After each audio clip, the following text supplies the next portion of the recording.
Hello food lovers, welcome to our channel. నేను మీ రాణి Eramsetti. Friends, ఈరోజు recipe వచ్చేసి మెత్తని పకోడీ అండి. షాప్లో కొన్న దానిలో చాలా టేస్టీగా క్రిస్పీగా చేసుకోవచ్చు. ఆ ప్రాసెస్ అంతా చూపిస్తాను. వీడియోని ఫస్ట్ నుంచి లాస్ట్ వరకు చూడండి, స్కిప్ చేయకుండా చూడండి. అచ్చం బయట కొన్న దానిలో మనం ఇంట్లోనే ఈజీగా అన్నీ కూడా ఇంట్లో ఉన్న ఇంగ్రీడియంట్స్తోనే టేస్టీగా చేసుకోవచ్చండి. ఆ ప్రాసెస్ అంతా వీడియోని స్కిప్ చేయకుండా ఫస్ట్ నుంచి లాస్ట్ వరకు చూడండి. అలాగే ఛానల్ని ఫస్ట్ టైం వాచ్ చేసిన వారు సబ్స్క్రైబ్ చేసుకుని పక్కనే ఉన్న బెల్ బటన్ క్లిక్ చేయండి. నేను పెట్టబోయే రెసిపీస్ అన్నీ డైలీ మీ ఫోన్కి నోటిఫికేషన్కి వస్తాయి. ఓపెన్ చేసి చూడండి, నచ్చిన రెసిపీస్ని ఫాలో అవ్వండి. ఇంకా ప్రాసెస్ స్టార్ట్ చేద్దాం. ముందుగా 1 కప్పు నిండా ఉల్లిపాయ ముక్కలు తీసుకోండి. ఉల్లిపాయలు అనేవి ఇలా సన్నగా చీలికల్లా పొడవుగా కట్ చేసి తీసుకోండి. అలాగే కొన్ని పచ్చిమిర్చి ముక్కలు కూడా 2-3 టేబుల్ స్పూన్లు పచ్చిమిర్చి ముక్కలు కూడా తీసుకోండి. సన్నగా తరిగిన కొత్తిమీర తీసుకోండి. అలాగే కొన్ని కరివేపాకులు కూడా తీసుకుని సన్నగా కట్ చేసుకున్న అల్లం ముక్కలు కూడా తీసుకోండి. ఇంగ్రీడియంట్స్ అన్నీ కూడా రెడీగా పెట్టుకున్నాం కదా. ఇప్పుడు మిక్సింగ్ బౌల్ తీసుకొని దానిలోకి మనం తీసుకున్న ఇంగ్రీడియంట్స్ అన్నీ యాడ్ చేద్దాం. ముందుగా ఉల్లిపాయ ముక్కల్ని గిన్నెలోకి వేసేసుకోండి. దీనిలోకి టేస్ట్కి సరిపడా సాల్ట్ వేసుకోండి. సాల్ట్ అంతా కూడా ఉల్లిపాయలకి బాగా పట్టించండి. ఇలా చేత్తోని ఉల్లిపాయ ముక్కల్ని ప్రెస్ చేస్తూ కలిపినట్లయితే ఆనియన్స్ నుంచి వాటర్ అనేవి రిలీజ్ అవుతాయండి. అంతవరకు కలుపుకున్న తర్వాత పచ్చిమిర్చి ముక్కలు కూడా యాడ్ చేయండి. అలాగే కొత్తిమీరను కూడా వేసుకోండి. కరివేపాకును కూడా తీసుకుని చిన్న చిన్న ముక్కలుగా కట్ చేసి వేసుకోండి. ఇప్పుడు అల్లం ముక్కలు కూడా వేసుకుందాం. 2 టేబుల్ స్పూన్లు అల్లం ముక్కలు కూడా వేసుకోండి. అలాగే 1/4 టీ స్పూన్ పసుపు కూడా వేసుకుని 1/4 టీ స్పూన్ కారం వేసుకోండి. స్పైసీగా కావాలి అనుకుంటే కారం అనేది కొంచెం ఎక్కువగానే యాడ్ చేసుకోవచ్చు. కానీ షాప్లో కొన్న దానిలాగా ఎల్లో కలర్లో రావాలి అంటే కారాన్ని స్కిప్ చేసి మనం కారానికి బదులుగా పచ్చిమిర్చిని అల్లం ముక్కల్ని మాత్రమే వేసుకున్నామంటే పకోడీ అనేది ఎల్లో కలర్లో కనిపిస్తుంది. స్పైసీనెస్కి మీకు తగ్గట్టుగా యాడ్ చేసుకోండి. కారం కానీ అల్లం పచ్చిమిర్చి ముక్కలు కానీ ఇలా మొత్తం అన్నీ మనం వేసిన ఇంగ్రీడియంట్స్ అన్నీ ఉల్లిపాయకి బాగా పట్టేంత వరకు కలపండి.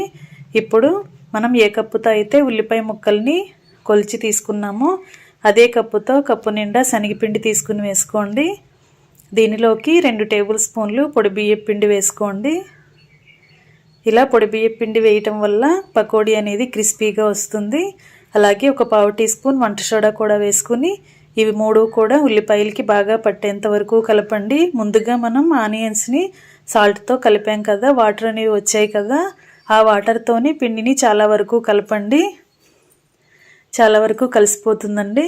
తర్వాత మనం ఏ కప్పుతో అయితే ఉల్లిపాయలు శనగపిండి కొలిచి తీసుకున్నామో అదే కప్పుతో కప్పు వాటర్ తీసుకుని ఇలా యాడ్ చేయండి.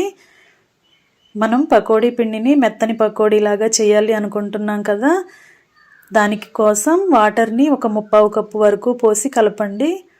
పిండి అనేది మరీ గట్టిగా ఉండకూడదండి. గట్టి పకోడీలాగా గట్టిగాను ఉండకూడదు, అలాగని మరీ జారుగా కూడా కలపకూడదు. ఇలా మీడియంగా కలిపి తీసుకోండి. ఈ విధంగా కలపండి.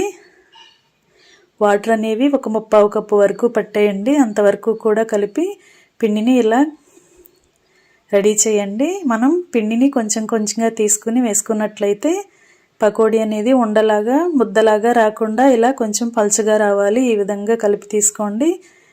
ఇంకా స్టవ్ ఆన్ చేసి కళాయి పెట్టుకుని డీప్ ఫ్రైకి సరిపడా ఆయిల్ పోసుకోండి. ఆయిల్ కాగిన తర్వాత ఫ్లేమ్ మీడియంలోకి అడ్జస్ట్ చేసుకుని కలిపి పెట్టుకున్న పిండిని కొంచెం కొంచెంగా తీసుకుంటూ ఇలా ఆయిల్లో పకోడీలాగా వేసుకోండి.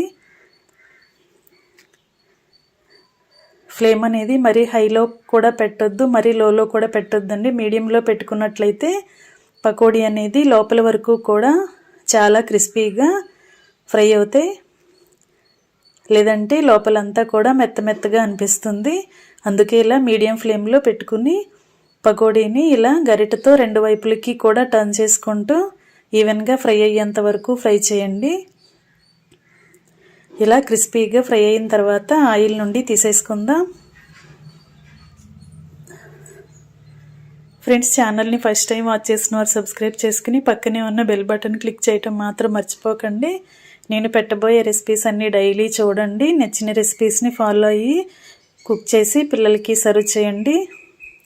ఇలా ఆయిల్ నుంచి తీసేసుకుని వేరొక ప్లేట్లోకి పెట్టేసుకుందాం. ఇదే విధంగా మిగిలిన పిండిని కూడా కొంచెం కొంచెంగా తీసుకుంటూ ఇలా ఆయిల్లో పకోడీలాగా వేసుకోండి.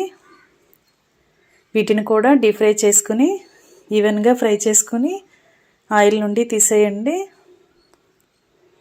ఇలా వేడివేడి పకోడీని బయట వాతావరణం చల్లగా ఉన్నప్పుడు ఇంట్లోనే ఇలా మెత్తని పకోడీని ప్రిపేర్ చేసి పిల్లలకి సర్వ్ చేసామంటే వారందరూ కూడా చాలా ఇష్టంగా తింటారు.